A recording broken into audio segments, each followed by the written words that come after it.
आदर्श शिक्षा निकेतन high school class 8। हम भारत की खोज का हिंदी में भारत की खोज का सेकंड लेसन कर रहे थे, तलाश। ठीक है, जिसके लेखक कौन है? नेहरू जी हैं। तो मैंने भारत की खोज का सेकंड लेसन पढ़ा रही थी, जिसमें मैंने आधा लेसन आपको पढ़ा दिया था, आधा रह रहा था आपका। तो जिसमें हमने भारत के बारे में पढ़ा था, तो अब थोड़ा सा रह गया। जैसे अब हम पढ़ेंगे भारत माता। इससे पहले हमें पढ़ा था कि भाई जो लेखक था वो कहाँ कहाँ घूमता था, हिमालय पर्वत पर घूमता था, किस तरह से था। तो ये है कि जब लेखक कहता है कि हिंदुस्तान की और साथ ही भारत की जो जाति संस्थापक भारत के नाम पर आधारित है। इंडस के बारे में पढ़ा था कि किस नाम से हमारा देश पड़ा था।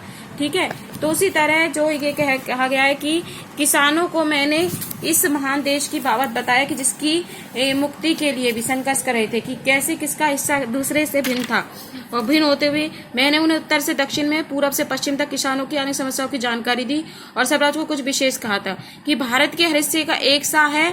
मैंने उन्हें सुंदर उत्तर पश्चिम से रेखा पास से कन्याकुमारी का केप अमृत तथा अपनी यात्रा के बारे में बताया, क्योंकि जो लेखक था वो हर जगह घूमता रहता था।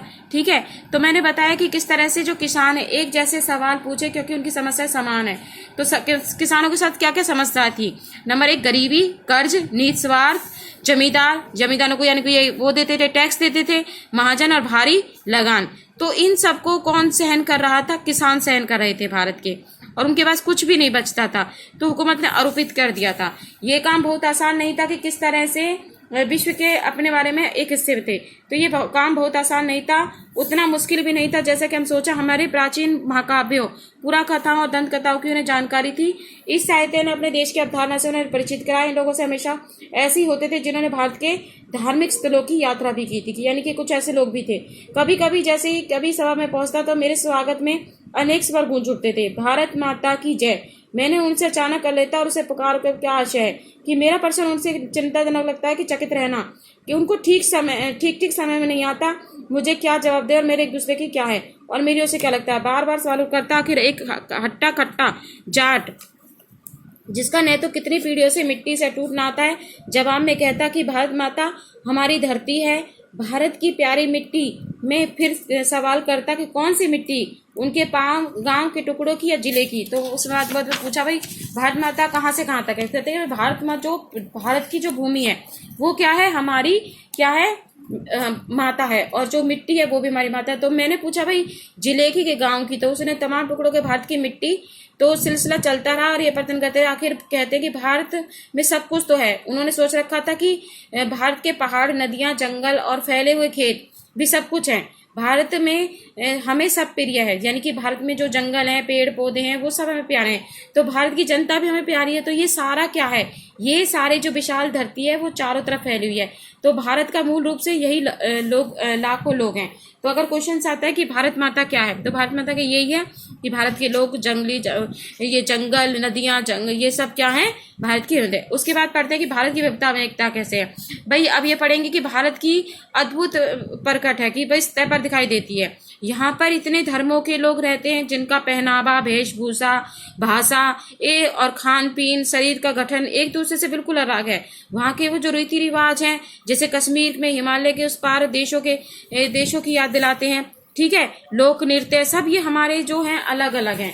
ठीक है, उसके बाद भी जो हमारी जो मध्य एशिया में बसी थी, इस्लाम के आने से पहले बौद्ध धर्म था हमारे यहाँ पर, फिर वैदिक में हिंदू थी, सीमांत के क्षेत्र में भारतीय संस्कृत केंद्र बन गई थी।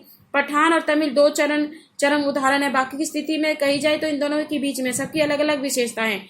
इनसे गहरी छाप भारत है कि भारत में बेहद हैरत डालने वाली है। जैसे भारत में कई भाषाएं, तमिल, मराठी, आंध्र, उड़िया, असमी, कन्नड़, सिंधी, पंजाबी, कश्मीरी, तो कैसे अलग अलग पहचान है यहाँ की। इसके बावजूद भी कुल दोष और कमोबेश के में है, फिर भी भारत में इतना अलग होने के कारण भी प्राचीन भारत अपने आप में एक दुनिया थी कि एक संस्कृति और एक सभ्यता थी जिससे तमाम चीजों का आकार दिया जाता।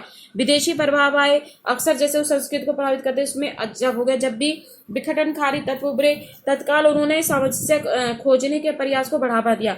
सभ्यता के आरंभ से ही भारतीय मानस में एकता के सपने अपने अपने जगह बनाए रखी। इस एकता की कल्पना कभी भी बाहर से क्या था? रीति रिवाज के दूसरी एकता को मान्यता प्रोत्साहन दिया कि भारत में विभिन्नता होते हुए भी क्या थी? एकता थी। सभी लोग जो जितने भी रीति रिवाज थे सबको एक साथ मनाते थे, पूजा पाठ सब एक साथ करते, त्योहार एक साथ मनते हैं। तो इस तरह से इस पैराग्राफ्स के अंदर ये बताया गया कि इतने धर्मों के लोग यहाँ पर आए फिर भी भारतीय संस्कृति को वो अलग नहीं कर सके। ठीक है, अब पढ़ेंगे जन संस्कृति क्या है। तो जन संस्कृति में है कि जैसे अक्सर उनको सूत्रों को खोज लेता है कि जिसमें जीवन अतीत बंधा है, जबकि उनकी आंखें भविष्य पर टिकी रहती हैं। बहुत से लोगों की कि हर जगह मुझे एक संस्कृति पृष्ठभूमि मिले जिसका जनता के जीवन पर बहुत गहरा असर है। इस पृष्ठभूमि में लोक प्रचलित दर्शन, परंपरा, इतिहास, मिथक, पुरातत्व का मेल होता है। इनमें से किसी को एक दूसरे से अलग करके पाना संभव नहीं था। पूरी तरह अशिक्षित और निरक्षर लोग भी इस पृष्ठभूमि में हिस्सेदार थे। लोक प्रचलित अनुवादों, टिकाव के माध्यम से भारत के प्राचीन महाकाव्य, रामायण और महाभारत और अन्य ग्रंथ भी जनता के बीच दूर दूर तक प्रसिद्ध है। हर घटना तथा कथा उनका नैतिक अर्थ लोक मानस पर अंकित है। ठीक है, जैसे अनपढ़ ग्रामीण पर सैकड़ों याद पद आते हैं, होते हैं, उसी प्रकार ये लेसन, जैसे मैं अब एक बात और बताना चाहूंगी आपको कि जो ये क्वेश्चंस है भारत की खोज के, आपके पास अगर गाइड है तो अपने गाइडों में से आप लिख लेना उन अभ्यास के क्वेश्चनों के। उसके अलावा जो मैं आपको क्वेश्चन सेंड करती हूँ वो आपके इम्पोर्टेंट क्वेश्चंस होते हैं, उन क्वेश्चनों को भी आपको अपनी फेयर कॉपी में लिखना है। बेशक अभ्यास के जो क्वेश्चंस है वो अपनी गाइड में से आप लिख सकते हैं अपनी कॉपियों में, परंतु जो क्वेश्चंस मैं सेंड करती हूँ आपको इसके भारत की खोज के और जो आपके एसएसटी के जो क्वेश्चंस हैं वो आपको सबको अपनी फेयर कॉपी में लिखने हैं, क्योंकि वो सारे क्वेश्चंस आपके इम्पोर्टेंट क्वेश्चंस हैं। ठीक है, अब ये लेसन आपका कंप्लीट हो गया है। इसके क्वेश्चंस आपको सेंड कर दिए जाएंगे, जो जरूर अपनी कॉपी में आपको लिखने हैं। इसके अलावा अभ्यास के क्वेश्चंस आप बेशक अपनी गाइड में से लिख सकते हैं। Thank you.